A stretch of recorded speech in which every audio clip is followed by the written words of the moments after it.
Presentation is about to begin. If you'd like to take your seat, stand, whatever you choose, feel free to do so. Okay, so we're going to begin.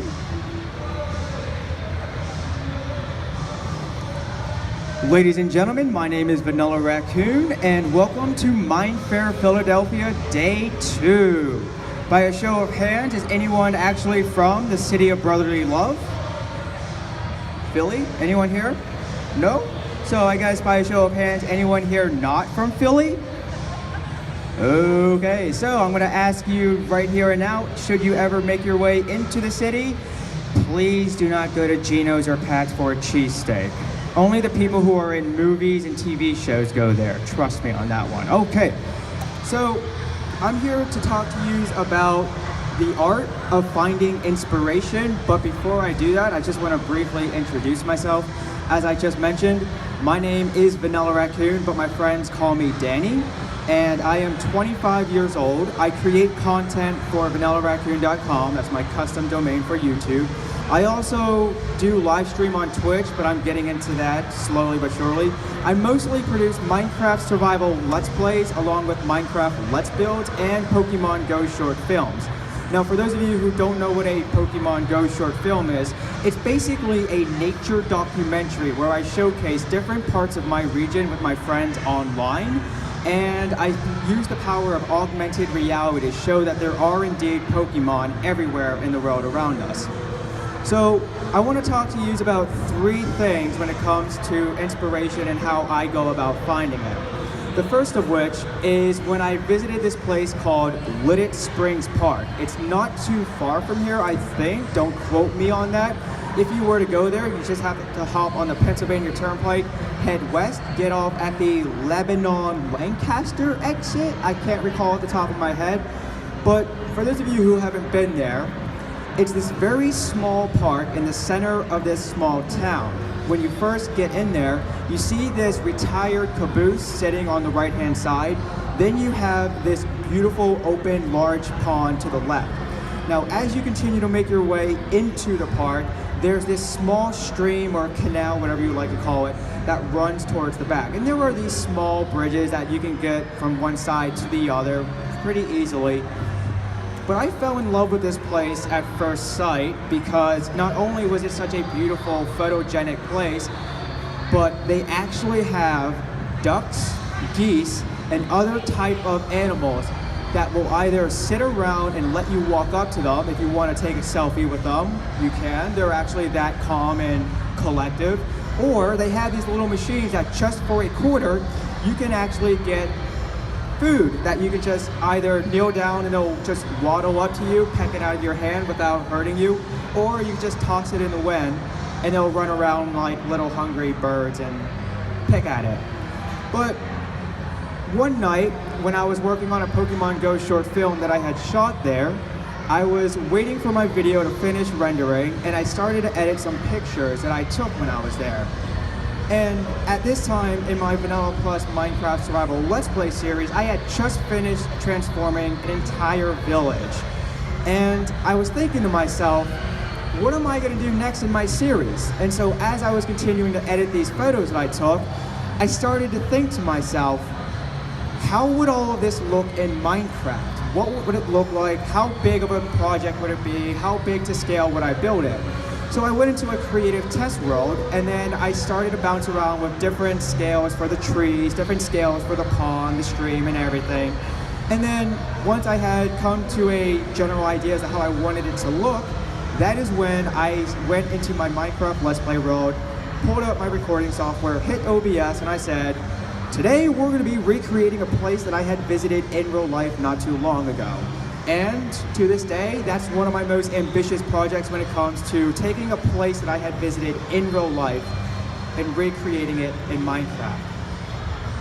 The second thing that I want to talk about is when I recreated a lighthouse, but it's not any ordinary lighthouse. This is the Lighthouse of Alexandria.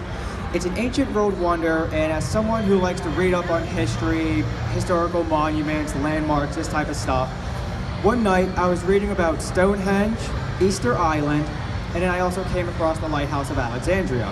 Now, at this time, yet again, I had just finished transforming a village in Minecraft, and I wasn't sure what I wanted to do next.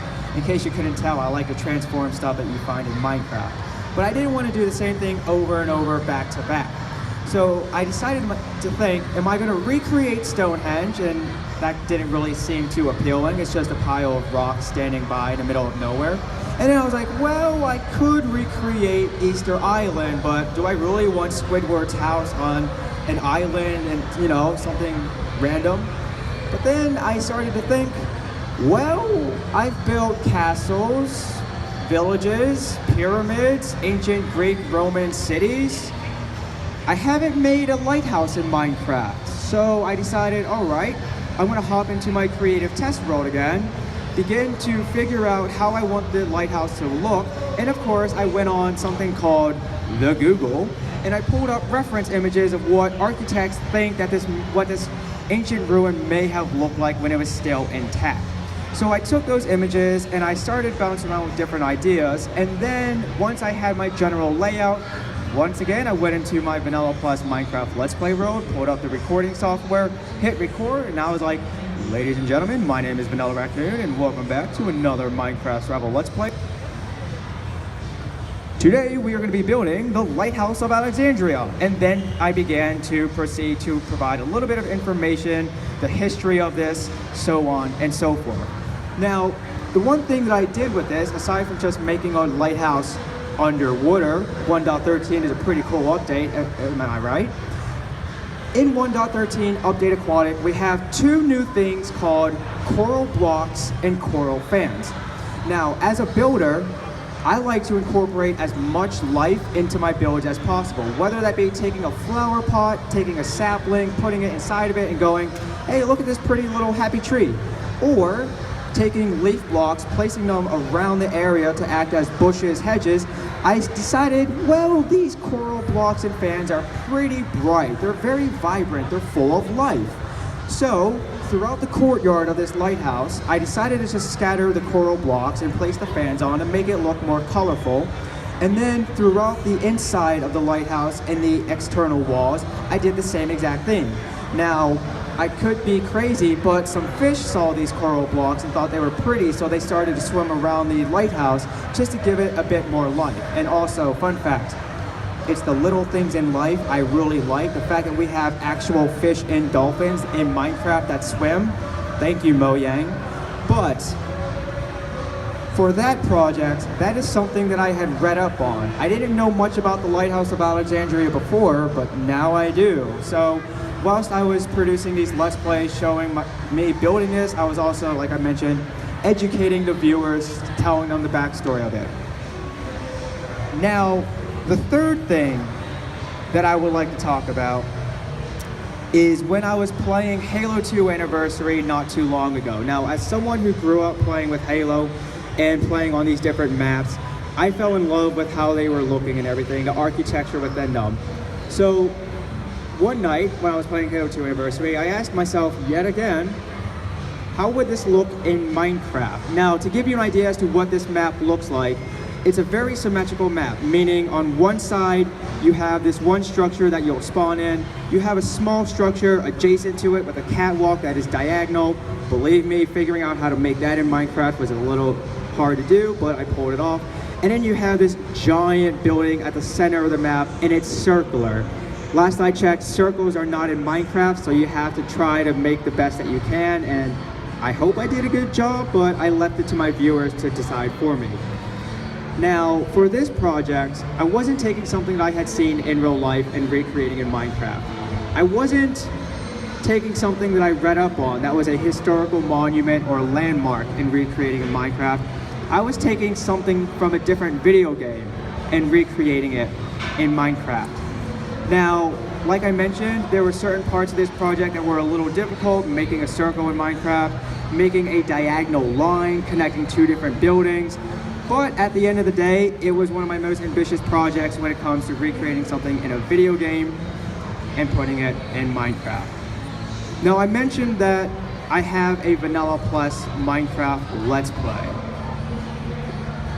Typically, when we think of Vanilla Plus, we think of mods. We think of plugins. We think of add-ons.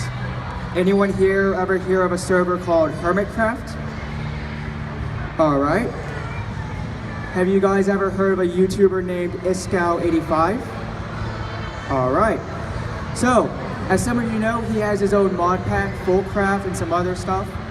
Well, last spring, I got to meet one of the mod developers that works for Iskow85. We played on a server together. And over time, we started talking and a friendship formed. And to this day, he and I are good friends. Now, whenever he tunes into my live streams, I always like to give him this special introduction. And it's nothing original, but it goes, ladies and gentlemen, we have the man, the myth, the legend, Winter Grave. That's his name. Very great mod developer. He's got a lot of great ideas that he shared with me that he even said, if I could work for Mojang, the things that I would do with this game would be really cool. I'm like, I hope one day you can. So, when he and I were playing on this server together, we would talk off camera. We would talk about the ideas that we had for Minecraft, what we would like to see come to the game as a builder, for him as a tech type of player, command blocks, redstone, what he would like to see implemented. Okay. And one day we just asked ourselves the million-dollar question. What's stopping us from taking these ideas and making them real? So, I had an idea.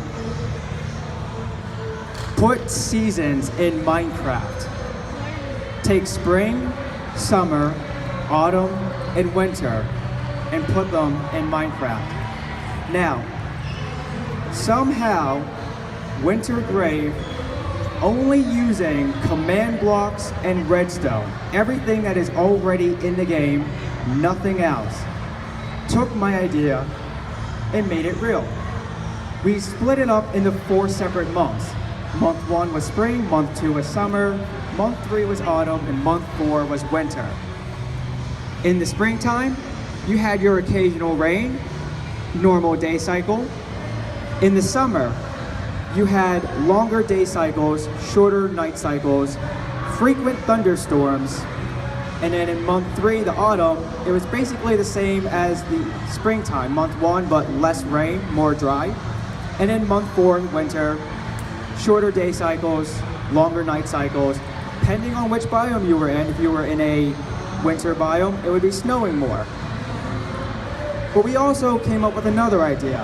We had fought the Wither a number of times. We've slain the Ender Dragon a number of times. We defeated all the bosses that are in Minecraft. So we thought, what's your typical mob you would see in Minecraft, and how can we make them more challenging to beat? Well, we went with the good old zombie. So we came up with an idea called Super Zombies. Once again, using only command blocks and redstone, he was able to make it so that during the 3rd month, autumn, during thunderstorms, zombies would have a chance to spawn wearing enchanted armor with the highest protection, along with having the most highest enchanted weapons and tools. Now, admittedly, when I first encountered them, I died a few times and I lost some good stuff, but nothing a bow and arrow could fix. I got most of my stuff back. So once we had those 2 projects down, since I play Pokemon Go, and I got him to play Pokemon Go with his kids, he always likes to say, thanks for getting us into Pokemon Go. We were talking one day, well, we have something, well, there used to be, I should say, something called Pixelmon. I never played it, but I heard it was a lot of fun. Now, we kind of thought, well, some mobs have the ability to spawn wearing stuff on their head. I had found a site that had mob heads of different stuff, food, utensils, other video game characters, Pokemon. So we came up with an idea to just say, for now, we'll have skeletons spawn and they have a chance to wear Pokemon heads. Now, just because you killed the skeleton doesn't mean it would drop the Pokemon. It had a very small chance. So in a way, you could say we brought Pokemon into Minecraft. But when Minecraft 1.13 Update Aquatic had come out, we developed a data pack where it did the same thing, but it was also weather influence. For those of you who don't know, in Pokemon Go, you have a weather system, so when it's sunny in-game, you have certain types of Pokemon that will spawn. So depending on which biome you're in, certain Pokemon heads will appear on mobs. Now, because I'm running low on time at this point, to summarize everything that I've just talked about, to me, the art of finding inspiration doesn't always have to be looking at what your favorite YouTuber is doing. If you're like me and you're a builder and sometimes you run out of ideas of what you want to do next, whether it's for YouTube or for fun, sometimes it doesn't hurt to look at the pictures that you've taken when you visited somewhere, family vacation, on your own, and just think to yourself, that's a pretty cool statue. That's a pretty cool building. How would this look in Minecraft? What blocks would I use? How big do I want to make this? If maybe you're reading up on something for school or for your own fun, and you really like how something looks in your imagination from reading it, and you think to yourself, how would this look in Minecraft? Or just playing another video game, maybe Fortnite, maybe Roblox, something else. If you see some type of multiplayer map in a different game that you want to recreate in Minecraft, put it on a server and play with your friends as a mini game, there you go. If you're a tech type of player and you know how to do all this redstone, command blocks, data pack making stuff, and you think to yourself, this isn't in Minecraft, but I'd like to see it in Minecraft one day, but for now, I'll make a data pack of it. Well, inspiration is everywhere. To me, I just like to keep an open mind. I do my best to just look around, see what's going on, and if I see something that catches my attention, I'll be like, hey, that's pretty cool. How can I make you in Minecraft? Pretty simple, straightforward. But unfortunately, ladies and gentlemen, that's all the time that I have for today. I will be at the Rising Stars panel from 11:30 to 1 and then 2:30 to 4. I will be hosting the build battle by myself from 2 to 2:30, sorry there. And so if you would like to come up on stage and get picked, feel free to stop by. Other than that, I hope you guys enjoy Minefaire Day 2. We have a lot of other amazing people out there, content creators, panelists, everything. I'd like to wish you all a happy day, and peace out. Thanks, Val.